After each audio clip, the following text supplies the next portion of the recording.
And we're live. We're going to start in a couple of minutes. Today I'm going to be taking you to the Voortrekker Monument in Pretoria. Here's a little look at a map of South Africa. So the Voortrekker Monument is based in Pretoria. You can see it there on the map. There's a little pin where Pretoria is found. Yeah, so that's where we're going to be going today. We're talking a lot about the history of the monument, why the monument's there, who were the Voortrekkers. So it's going to be a very historically heavy stream. Hey Jay.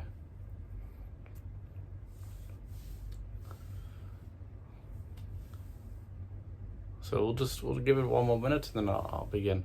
So today, that's where we're going, to the Voortrekker Monument in Pretoria, and there you can see Pretoria is in South Africa at the top, right next to the biggest city in South Africa, Johannesburg. Cool. Let's begin. So, great. So we've got Jay, we've got Adriana, we've got Natalie. Natalie, I hope I do this justice. This is going to be a very history-heavy tour. So the Voortrekker Monument is a place I've always wanted to visit. And lucky enough, I was able to visit in August of this year, and I filmed the experience so I could share it with you. So let's begin, and we'll talk about who the Voortrekkers are, and then we're going to do a lot of history on this tour. Let's begin.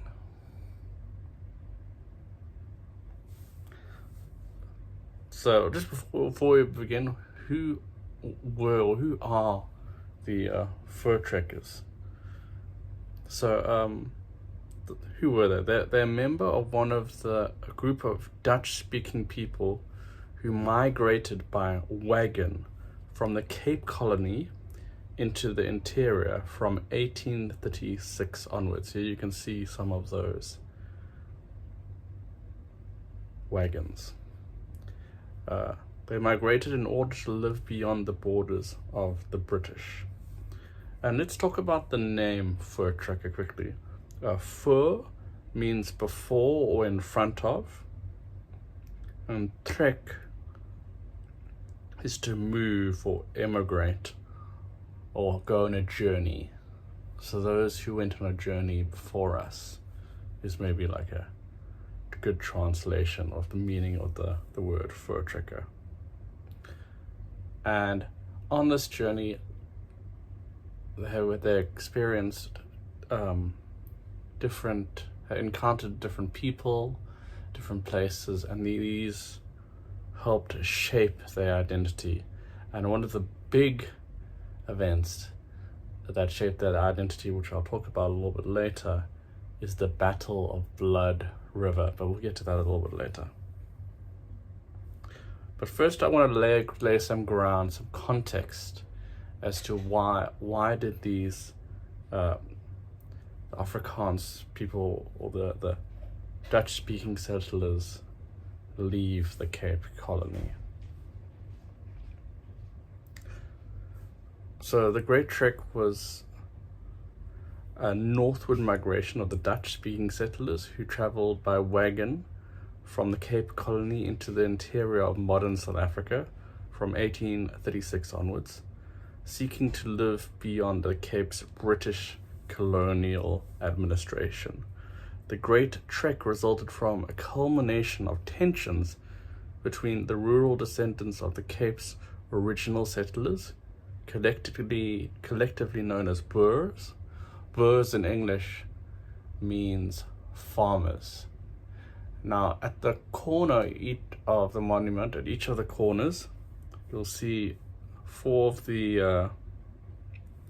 statues.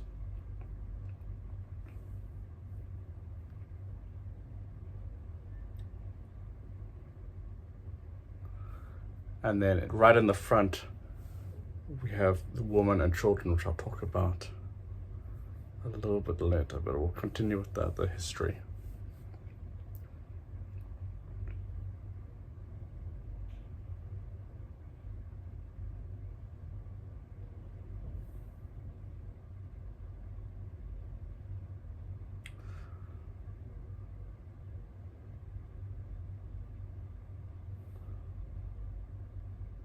So let's just give it a little bit of background. Why did the Afrikaans people, these early Dutch people, go on the Great Trek? So before the arrival of the Europeans, the Cape of Good Hope, Cape Town, was populated by Khoisan tribes, and the first Europeans settled in the Cape area under the auspices of the Dutch East India Company, also known by its Dutch initials, the VOC, which established a refreshment station there in 1652. That's why Cape Town was important. It was to provide outward bound fleets with fresh provisions and a harbour of refuge during the long sea journey from Europe to Asia, specifically India. In a few short decades, the Cape became home to a large population denoted as burghers or free citizens. These were a former company or VOC employees who remained in the Dutch territories overseas after completing their contracts. Since the primary purpose of the Cape settlement at the time was to stock provisions for passing Dutch ships, the VOC offered grants of farmland to its employees under the condition they would cultivate grain for the company warehouses.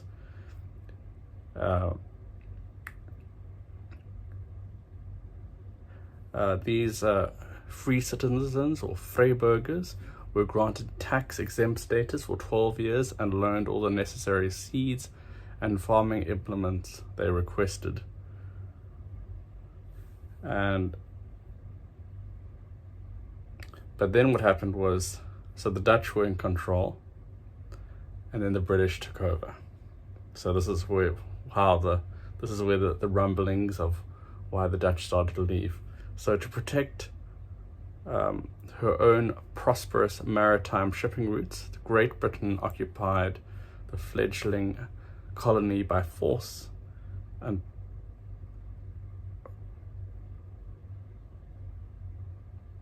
until 1803. From 1806 to 1814, the Cape was governed as a British military dependency, whose sole importance to the Royal Navy was its strategic relation to the Indian maritime traffic. The British formally assumed permanent administration and control around 1815 as a result of the Treaty of Paris. Now, at the onset of British rule, I know there's a lot of prehistory, but it's important to understand the context of why the Boers left.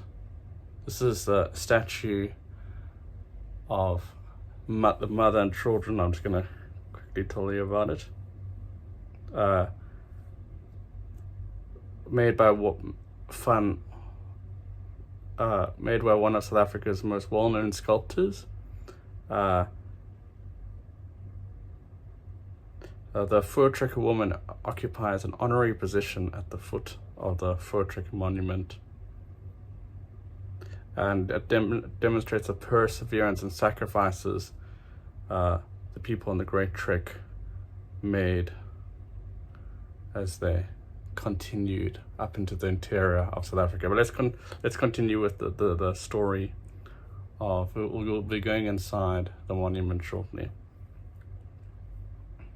Let's continue with the story of now the British are in control of Cape Town. So at the onset of British rule, the Cape Colony encompassed 100,000 square miles, or about 260 square kilometers, and was populated by 26,000 people of European descent, and a relative majority of whom there were also 30,000 African and Asian slaves owned by settlers, and also about 17,000 indigenous Khoisan. Now, relations between the British, between the settlers, the British, and the Boers, the Afrikaans Dutch people, with the new British administration quickly soured, and the British authorities were adamantly opposed to the Boers' ownership of slaves, and so there was a lot of conflict between the British and the Dutch. So here we're going inside the monument, and this, you're going to see a history of the Afrikaans people, the Voortrekkers, starting from when they left the Cape Colony until they established their own republic. And here we've got a map of there were different routes they took to get up, and they went at different times, and so you can see that.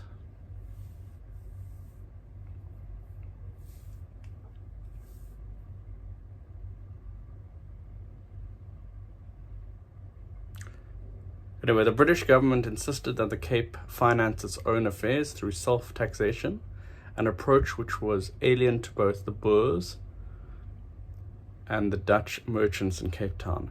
So in 1815,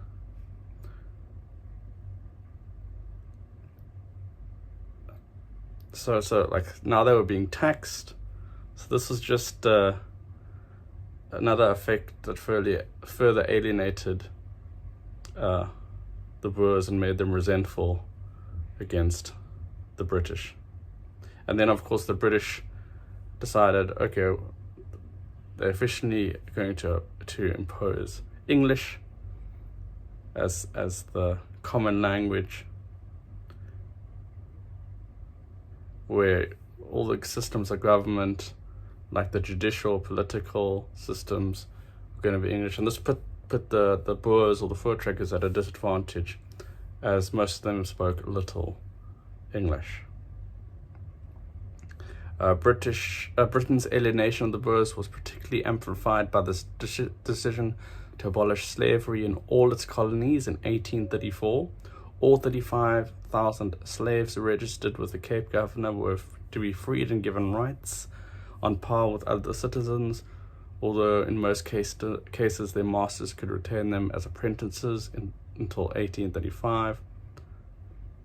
And also many Boers were especially dependent on slave labor, especially the farmers in Stellenbosch, who almost 94% of their labor was slave labor. And so all of these things, being taxed, abolishment of slavery, not having their own place or identity, all these things led to what we call the Great Trek.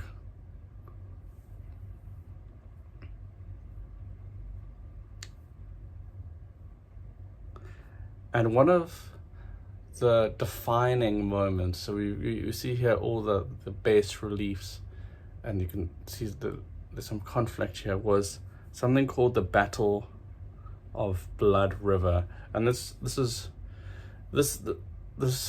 the interior of the Voortrekker Monument shows like all the events that happened on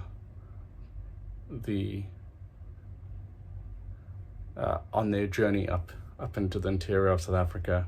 But one of the central events is the Battle of Blood River, and that's what I'm going to tell you about now. So the Battle of Blood River was a battle between the Zulu and the Voortrekkers, Boers in South Africa. Its cause was a clash over land rights in Natal and the massacre of Voortrekkers by the Zulu King Dingaan.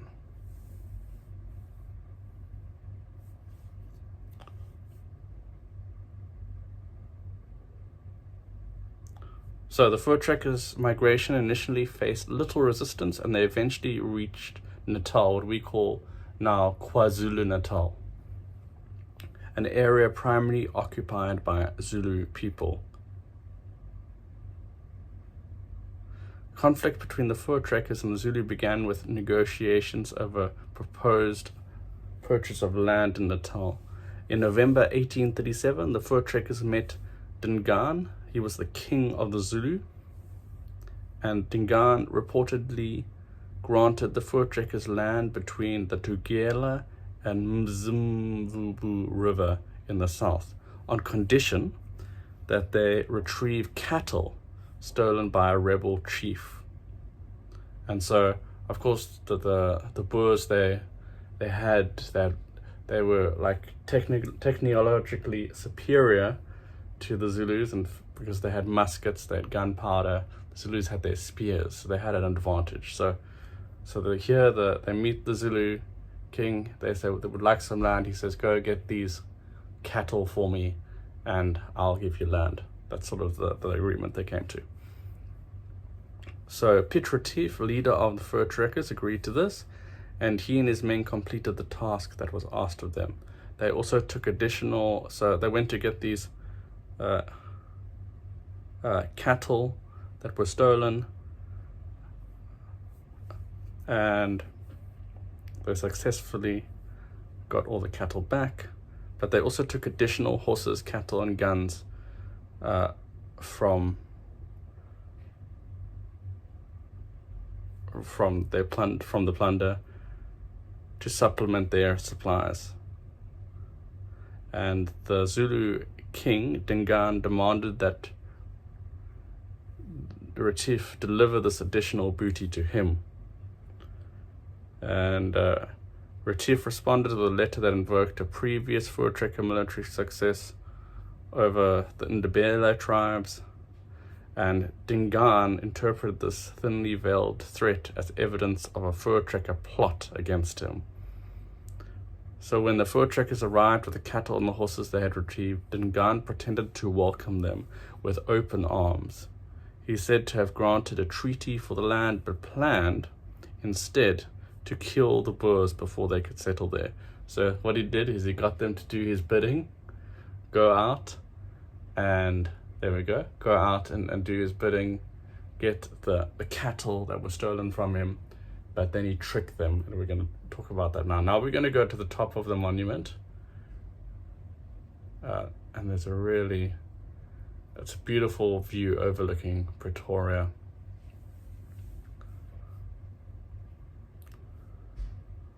So what Dingaan did, he invited Retief and his men to a farewell celebration that would take place, and of course asking them to leave their weapons behind as a sign of respect. Ignoring warnings of fellow Voortrekkers who suspected that treachery was afoot, Retief arrived the next day with his followers to partake in celebrations. After traditional, look at this beautiful view looking over Pretoria. After traditional dances and celebrations, Dingaan commanded his people to kill the Voortrekkers. Chaos commenced, and all the Voortrekkers present were killed, including Retief.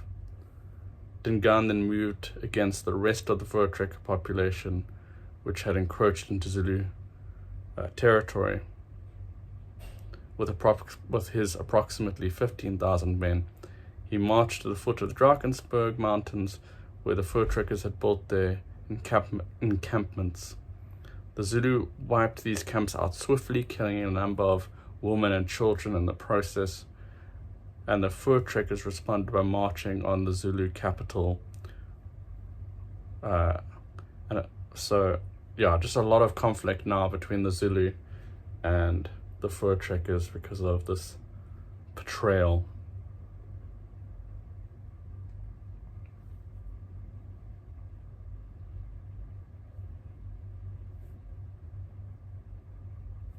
And this is where we get to the Battle of Blood River. So, this is really interesting. So there's in the monument on the 16th of December every year, there's a light right at the top, and it shines all the way down here onto the centograph, which is right at the bottom there. So I was very scared when I was doing this of heights, but you can see, if you look at the top, do you see that little hole over there? Light shines through there on the 16th and shines down, beautifully illuminating the monument. So if you want to know the perfect day to visit the monument, we've taken the elevator right to the top of the monument, and we're looking down into it. Now we're going to go back down and walk around. So this part was central to the history, is the Battle for Blood River. So the Voortrekker leader Andries Pretorius took command of the Voortrekker forces and led them into Zulu land on an offensive. Knowing that they were outnumbered, the Voortrekkers abandoned their plan of a direct assault on the Zulu capital. With odds against them, the Voortrekkers made a vow to the Christian God. If they won the coming battle, they would build a church and celebrate the day as a holiday. And according to Boer tradition, this ritual was performed each night until they reached the Zulu. When news arrived the Zulu were approaching, the Voortrekkers took a position near the Nkombe River. The site was strategically advantageous as it was protected by a ravine to the south, and on the 15th of December 1838, the Zulu attempted to cross the Nkombe, but only half of the 15,000 men were able to, so only about 7,500. And perhaps because of the misty weather conditions. The next morning the Zulu attacked, but despite the fact that half of their force remained on, that half of their force remained on the other side of the river, the Voortrekkers were able to check the charging Zulu forces with their guns and cannons. And after running out of ammunition, Pretoria sent 300 men on horseback to split the remaining Zulu army. The Zulus retreated at nightfall, and seeing that the Nkombe River was red with the blood of fallen Zulu soldiers, the Boers gave it the Afrikaans name Bloed River, or Blood River.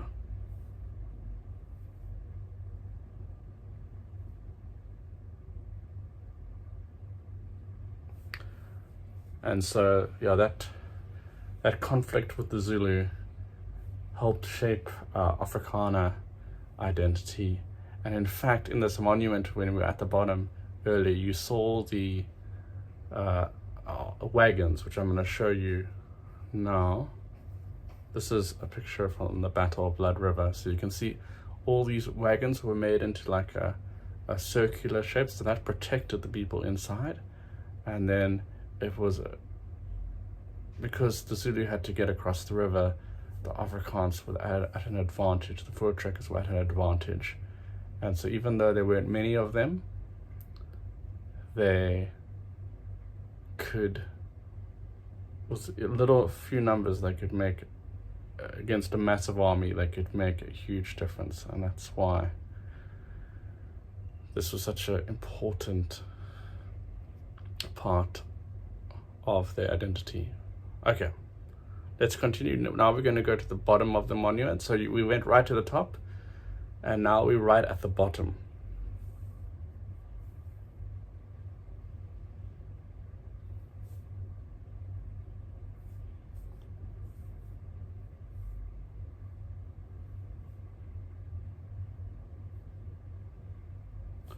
So inside we're going to see some artwork.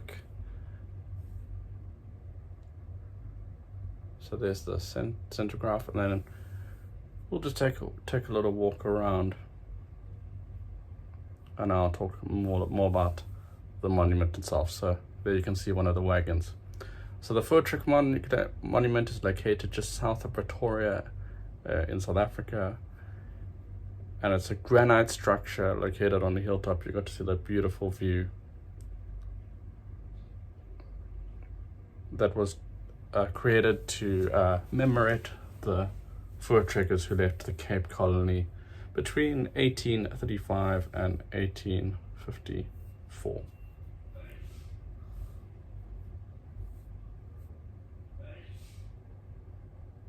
On the 8th of July 2011, the Voortrekker Monument was declared a National Heritage Site by the South African Resource Agency. Now, the idea to build the monument in honor of the Voortrekker was discussed on the 16th of December 1888 when President Paul Kruger of the South African Republic attended the Day of the Covenant celebrations in Danskraal, Natal. Here you can see how the Voortrekker lived. They lived in these little wagons as they moved up through South Africa. And you're going to see more pictures and paintings and see artifacts from that time.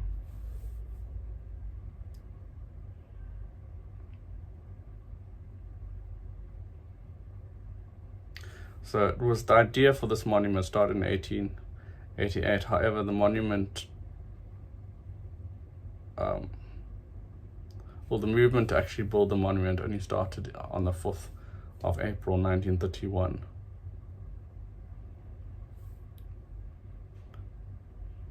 When there was a committee established to bring the idea to fruition. Construction started on the 13th of July 1937, and the monument was inaugurated on the 16th of December 1949 by the then Prime Minister D.F. Malan. Oh, there's some beautiful pictures here of depicting the trek. So the way to think about, just think of these formerly Dutch people who have created their own South African identity, the Afrikaans, and they don't want to be under British rule, so they leave on a journey, perilous journey. There we go, and we'll see more of them now.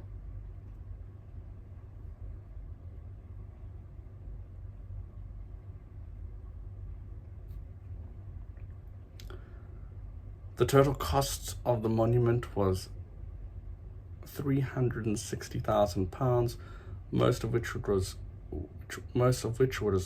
contributed by the South African government.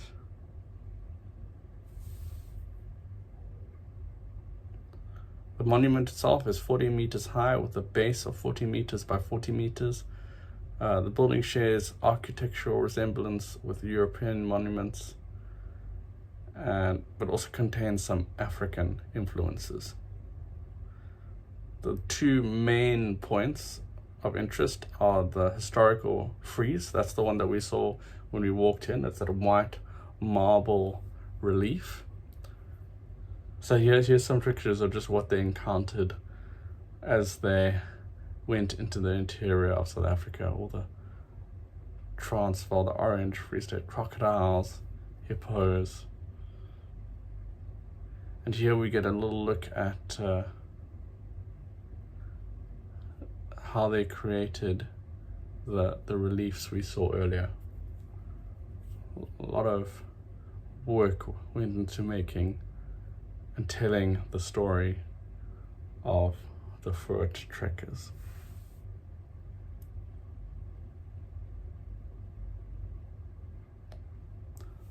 This the historical frieze is an intrinsic part of the design of the monument. It is the biggest marble frieze in the world. The frieze inside that we saw earlier consists of 27 bas relief panels depicting the history of the Great Trek, but incorporating references to everyday life, work methods, and religious beliefs of the Voortrekkers.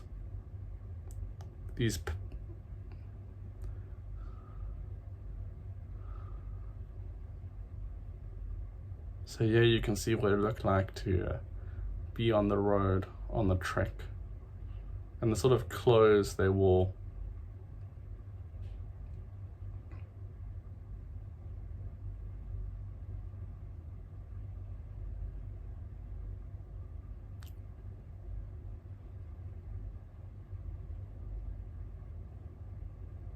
I love this picture because it looks like the monument, like a natural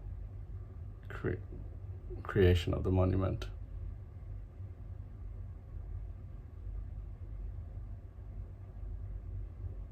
So here it just gives you a picture of what they must have seen as they went on this great trek.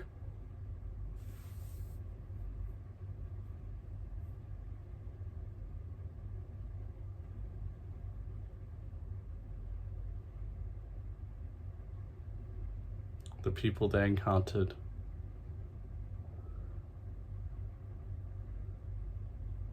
That little white building on the right hand side is a copy of the, oh yeah, so they've also created a monument to the Battle of Blood River. They recreated the wagons in that semicircle shape.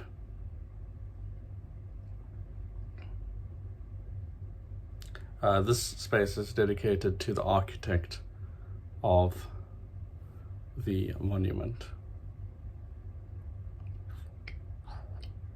And those were the original gates that were used in the monument. Really quite clever how they used the Zulu spear to incorporating that into the wrought iron gates. There you get a little taste for what life must have been like on the road.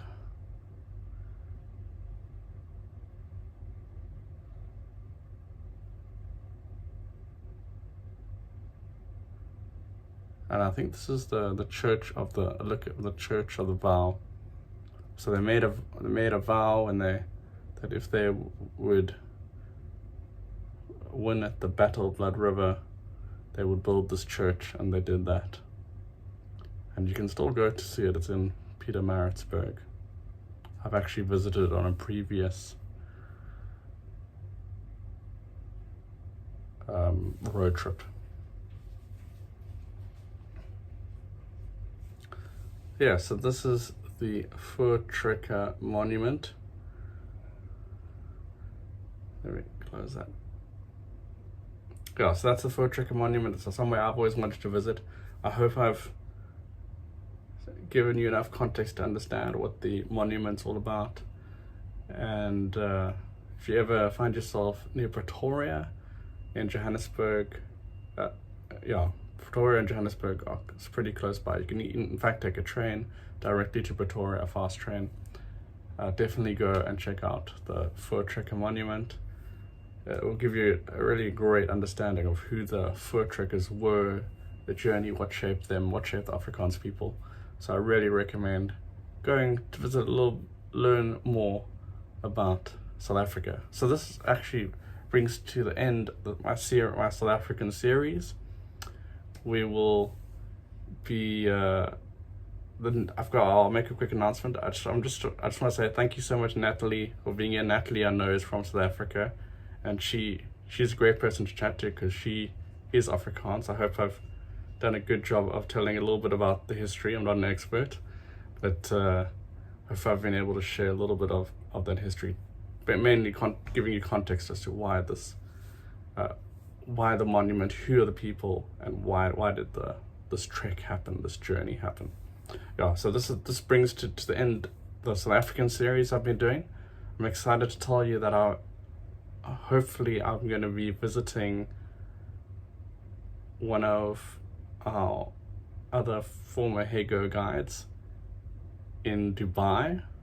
That's going to be in December, so look out for that. Really excited for that. So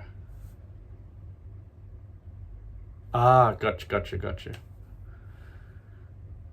So thank you so much for joining, and look forward to seeing you again, this time in Dubai. So this is the end of the South African series. Hope you enjoyed it. If you missed a couple of them, go have a look. I think I've done about 6 or 8. There's some really good stuff there. And next stop, Dubai. Thanks so much, Jay, Natalie, and Adriana, everyone else that joined. And I will see you next time. Keep exploring, keep curious, and I'll see you again soon. Bye.